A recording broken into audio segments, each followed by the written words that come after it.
Shalom, shalom, peuple de Dieu, soyez bénis, soyons bénis. Dans le puissant nom de Jésus de Nazareth. Et avant toute chose, je vais d'abord recommander ce moment au Seigneur. Tant que Père, je te dis merci pour ce moment. Sois encore glorifié, sois encore magnifié. Toi qui me fais encore la grâce méritée de parler de toi, Seigneur. Sois glorifié. Toi qui nous révèles les choses cachées, afin que nous nous réveillons, Papa, du sommeil de l'ignorance et de revenir entièrement à toi.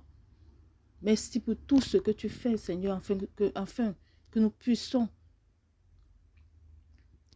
nous rapprocher encore de toi entièrement.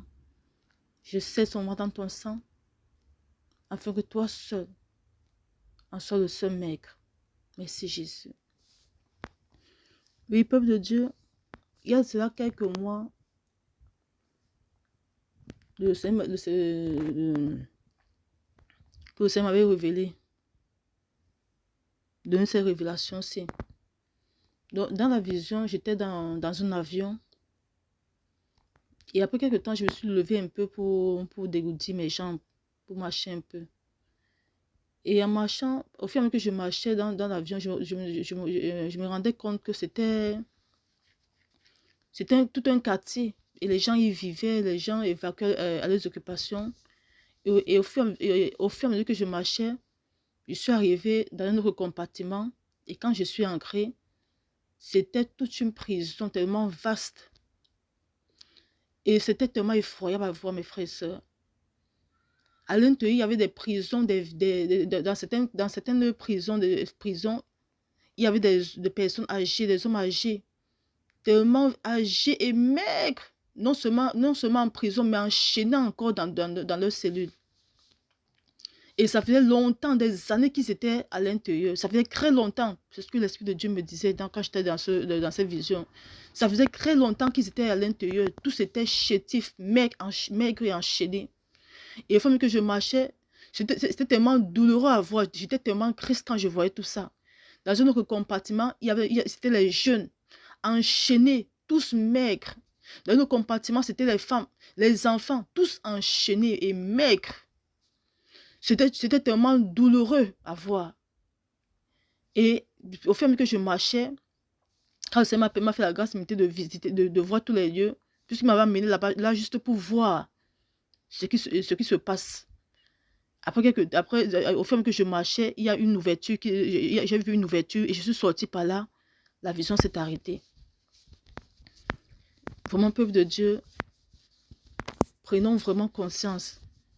Les choses ne sont pas ce que nous voyons là. Le monde spirituel, c'est autre chose. Et le corps si qu'on a, ce n'est que la coquille. Notre véritable nous, c'est notre âme. Et si l'âme souffre, automatiquement, physiquement, nous allons aussi souffrir.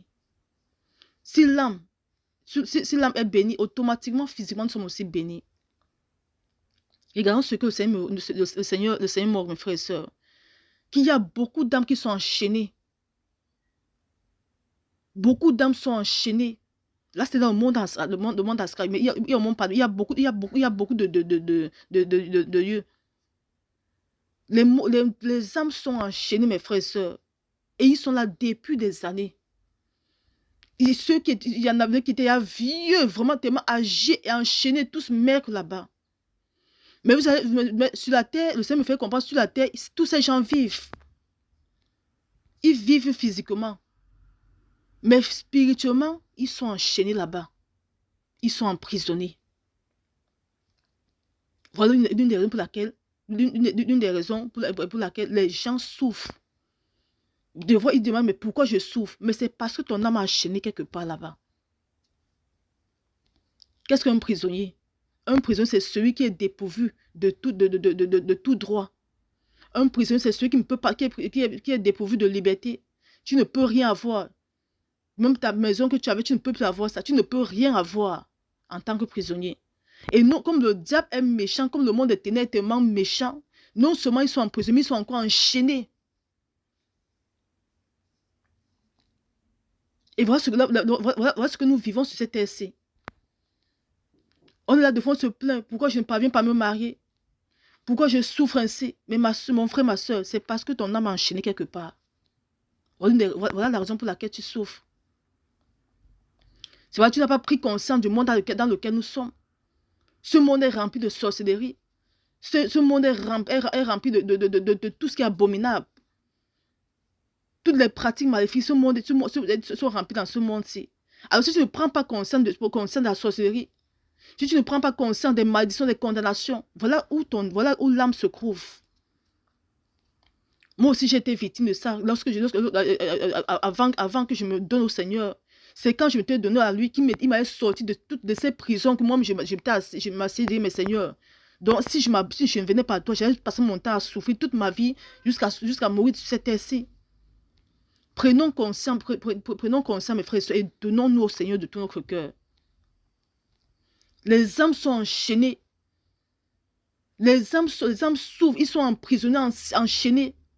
Voilà la raison pour laquelle on souffre sur cette terre-ci. Et si le Seigneur révèle ça, c'est pour qu'on prenne conscience que le monde, ce n'est pas ce que nous voyons. Si ton âme est enchaînée quelque part, non seulement enchaînée, mais emprisonnée, qu'est-ce que tu pourrais être sur cette terre-ci, mon frère, ma soeur?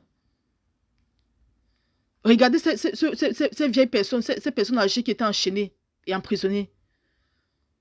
Sur la terre, ils souffrent. Ils vivent. Le Seigneur m'a dit qu'ils vivent, tous là vivent sur cette terre, ils ne sont pas encore morts. Et sur la terre, ils souffrent. Parce que si ton âme est enchaînée, physiquement, tu ne peux rien faire sur cette terre-ci. Si ton âme est emprisonnée, enchaînée, ça vous dit quoi? Que tout ce que tu feras sur cette terre-ci ne pourra aller nulle part parce que tu n'as pas droit à ça. Tu n'as pas droit à ça. Une fois dans une relation, ça m'a révélé, c'était pour que j'intéressais pour la personne, je ne la connais même pas. Je marchais, j'ai trouvé une fille, elle était couchée non seulement dans la boue, mais en même temps sur les excréments. Et j'étais tellement attristée de la voir ainsi. Mais elle dormait là naturellement. C'est là où le Seigneur me fait comprendre que c'est une personne physiquement, elle souffre.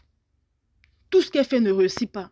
Parce que spirituellement, non seulement c'est dans la boue qu'elle dort, mais dans une boue remplie d'excréments. Ce qui fait que physiquement, tout ce qu'elle fait, elle est remplie d'une odeur. Lorsque tu dors dans la boue et les toilettes et les excréments, automatiquement tu sens, tu pues. Donc spirituellement, son âme pue. Ce qui fait que physiquement, tout ce qu'elle fait ne réussit pas. Partout où elle va, elle est toujours déshonorée. Même si elle va là droit. À cause de ce qu'on a fait sur elle spirituellement, lorsqu'elle arrive là-bas, on lui refuse tout ça. Elle est toujours rejetée partout où elle va. Tout ce qu'elle demande, elle n'obtient pas. Parce que spirituellement, tout lui a été refusé. Et voilà où elle dort, dans la poubelle, dans la boue et remplie d'excréments.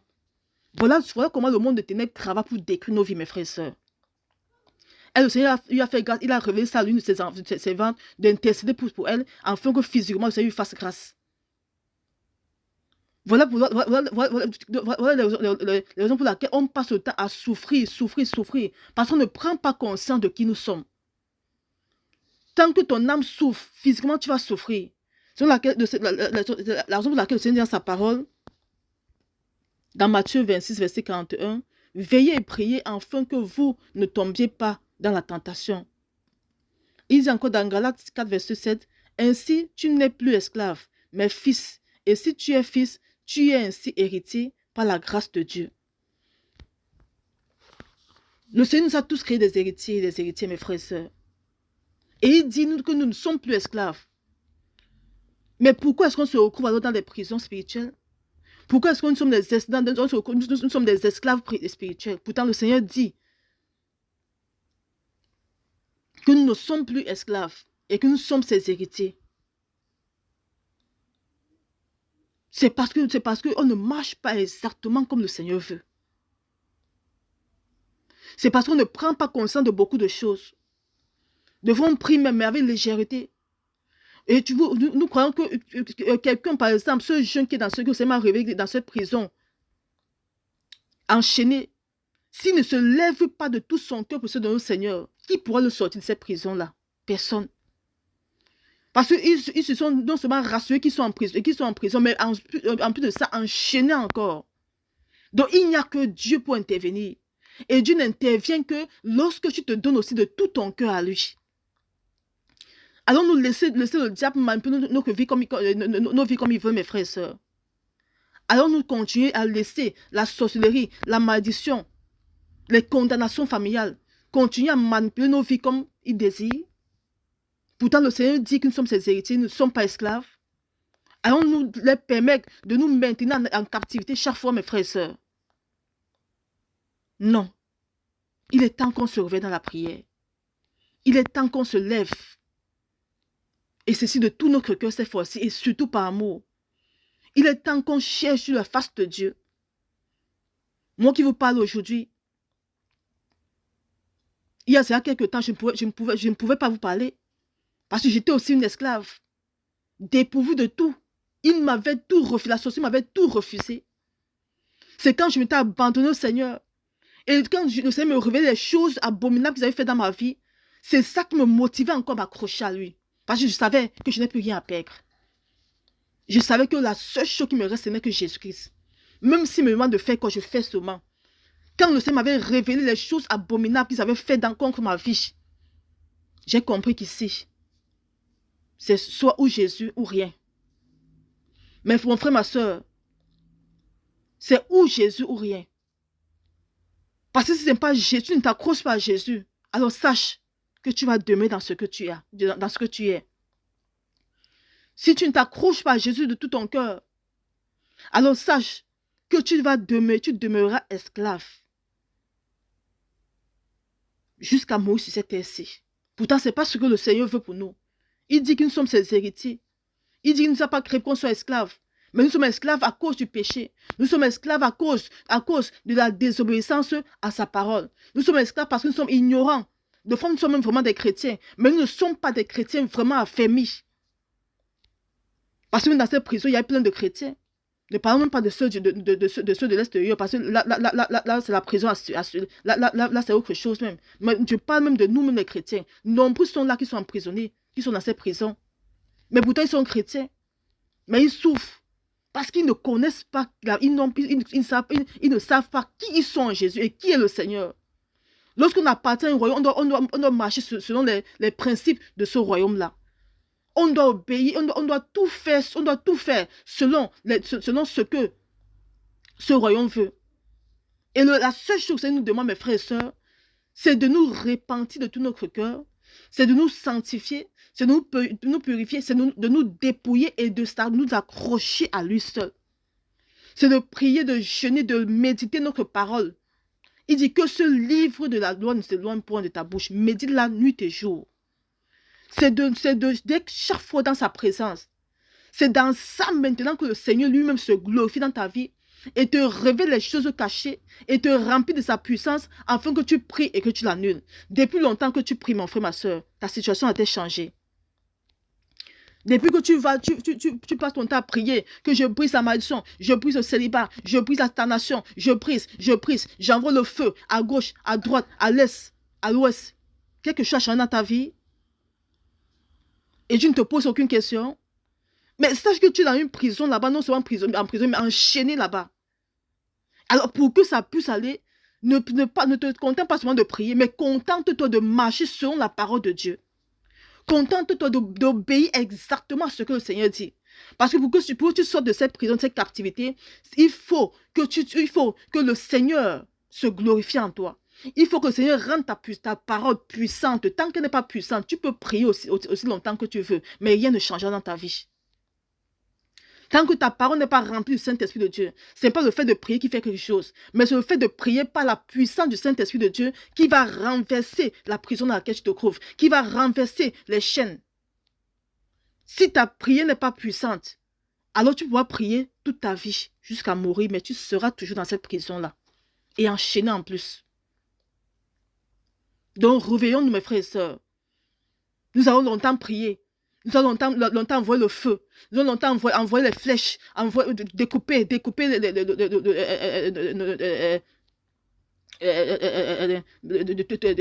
ce qui n'est pas bien. Briser les barrières. Le feu. Mais si jusqu'à aujourd'hui les choses n'avancent pas, c'est parce que ta prière n'est pas encore puissante. C'est parce que tu n'es pas encore véritablement au pied du Seigneur. C'est parce que tu n'es pas encore en intimité avec lui. Alors maintenant, c'est ça que tu dois chercher maintenant, en tant qu'enfant de Dieu. Repends encore à la base. Repends encore chercher le Seigneur. Reprends tout à zéro. Va maintenant, d'une autre façon, va maintenant te ressourcer. Cherche la face de Dieu. Prends ta Bible, lis. Ce qui te demande de faire dans la Bible, là, fais-le. Et dis, Seigneur, je veux entrer en intimité avec toi. C'est ça que je veux maintenant. Et dans l'intimité, tu verras les choses se changer. Dans l'intimité, le Seigneur lui-même mettra la bouche, mettra la puissance dans ta bouche. De toute façon, lorsque tu diras feu, le feu sort et ça détruit directement. Des fois, quand le Seigneur des fois, quand je suis en train d'intercéder, deux fois, quand je dis pas la puissance, je dis feu. Et quand je dis feu, j'entends comment les sorciers sont en train de crier que wow, elle a encore commencé à prier. Deux fois, je suis en train de prier, j'entends comment ils disent empêchez-la de prier, empêchez-la de prier. Parce qu'ils ont peur. Nous ne sommes pas n'importe qui, mes frères et sœurs. Un chrétien n'est pas n'importe qui. Tu portes la vie en toi. Mais pourquoi est-ce que nous portons la vie en nous et nous sommes encore des esclaves et enchaînés, mes frères et sœurs? C'est parce qu'on n'a pas encore réellement ce Jésus-là en nous. Mais comme il nous aime, il veut qu'on prenne conscience. Il veut que nous sortions tous de cette prison-là. Pour être des héritiers et libres dans sa présence. Mes frères et sœurs, réveillons-nous. Réveillons-nous, mes frères et sœurs. Les temps ne sont pas bons. Si tu es fatigué de ta situation, alors va chercher ton Père. Il dit qu'il ne t'a pas créé esclave. Il t'a créé héritière et libre. Parce qu'il est mort sur la croix de Golgotha afin que tu sois libre. Il est mort sur la croix de Golgotha afin que tu sois non seulement libre, mais que tu aies sa vie en toi. Alors aussi longtemps que tu as la vie du Seigneur en toi, l'amour ne peut pas te toucher. Le ténèbre ne peut pas te toucher. La condamnation est brisée. L'esclavage est brisé. Quand tu marches vraiment, quand tu cherches vraiment la face de Dieu, à chaque fois qu'il veut faire quelque chose dans ta vie, le Seigneur te réveille, voilà, ça prie, tu annules. Et tu pries, tu annules, ça agit aussitôt. Donc changeons notre manière de chercher le Seigneur, mes frères et sœurs. Repartons, cherchons-le véritablement cette fois-ci. On ne cherche pas le Seigneur avec légèreté, non. Menons une vie de prière, de jeûne intense. Quittons, débarrassons-nous de tout ce qui n'honore pas le Seigneur. Et accrochons-nous à lui. Quittons la distraction. Voilà l'un des points qui nuit notre vie chrétienne, la distraction. Des fois, nous sommes capables de passer toute une journée devant la télévision. Mais lire la parole de Dieu, ne lit pas. Mais prions, ne prie pas. Et nous croyons que c'est simple. Ce n'est pas simple. C'est parce qu'il y a un esprit derrière ça. C'est un esprit de distraction. Il sait que si tu vas lire la Bible, tu sauras ce que le Seigneur te demande de faire. Tu seras en intimité au Saint-Esprit de Dieu et son esprit en toi chassera tout esprit qui veut t'empêcher de glorifier ton Père et d'entrer dans ta destinée. Alors prenons conscience, mes frères et sœurs, et levons-nous. Merci tant Père pour ce moment. Sois encore glorifié. Je le sais dans ton sang, Seigneur, que toi seul continue à veiller sur nous comme tu le fais d'habitude, comme tu le fais, Seigneur. Sois béni, sois magnifié. Amen.